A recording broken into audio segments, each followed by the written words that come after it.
He hit me so hard my vision went white. The elbow cracked against my neck, driving me back into the wall. I remember the way the air left my lungs, the burn in my throat as I struggled to swallow. And his words, sharper than the blow. College is for humans, not garbage like you. Brains are wasted on trash. Then my mother's laugh, a cold, brittle sound that snapped something inside me. Finally, she said, "You match the zero you are." I didn't argue, I didn't cry, I smiled. And in that silence, my revenge began. I wasn't always their punching bag. Once, I thought, if I worked harder, earned better grades, stayed quiet, they'd see me, they'd love me. But love in that house was a currency, and I had none. My sister was the heir, the golden one. I was the mistake they never forgave themselves for. Still, I tried. Late nights with my textbooks, hours of study while bruises purpled on my arms. Teachers called me gifted. At home, I was mocked for thinking books could save me. The night of that elbow strike, I stopped being their victim. I started observing, calculating. My father wasn't just cruel, he was careless. He bragged too loudly at family dinners about tax tricks and shady deals. My mother loved to flash jewelry that didn't match her bank statements. I listened. I memorized. I needed access. So I played my role, obedient, quiet, the failure they believed me to be. They spoke freely around me because they thought I was too stupid to understand. But I understood everything. The betrayal that sealed it came a week later. I overheard them telling my sister they'd save the college money for her future wedding. Not education, not opportunity, a wedding. She smirked, tossed her hair, and called me backup help. That's when I decided, if they wanted me invisible, I'd become a shadow sharp enough to cut. The plan unfolded in silence. First, information. I stole nothing physical, only copies. Tax records, shell company details, wire transfers to accounts that smelled of fraud. My father's empire wasn't built on brilliance, it was built on rot. Second, leverage. I gathered evidence methodically.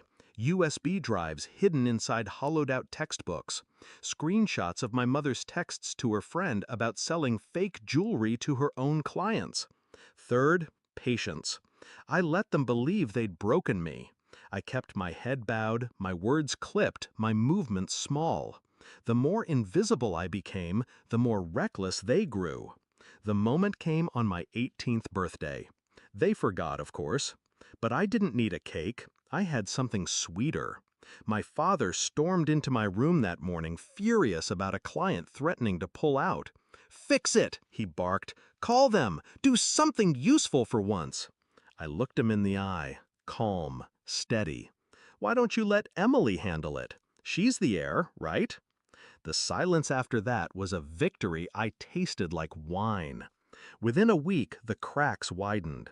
One client, gone, then two, then three.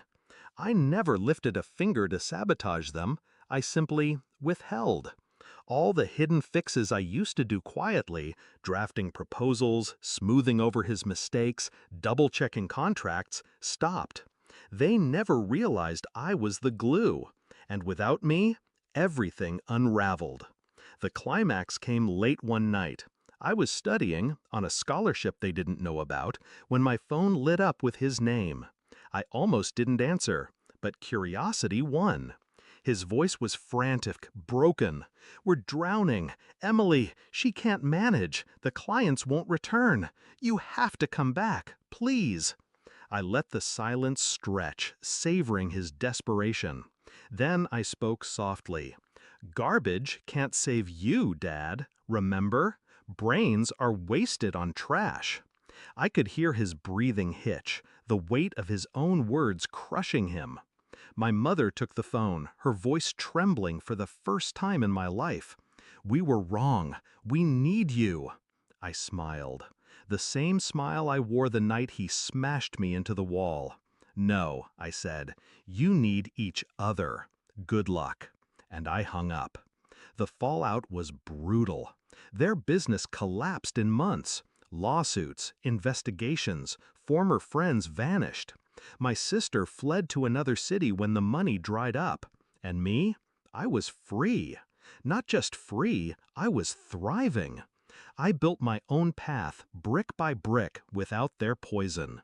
Scholarships, mentors, opportunities they swore I'd never deserve. I didn't expose them to the authorities, though I could have. I didn't need to. Watching them devour themselves was enough. Sometimes, late at night, I wonder if they replay those moments. The elbow, the laughter, the words. Do they remember the boy they called trash, the boy they tried to break? Do they realize it was their cruelty that sharpened me into a blade? Maybe, maybe not. But I know this, when they lost everything, they finally saw me. Not as garbage, not as a zero. They saw me as the storm that ended them. And I never had to raise a hand.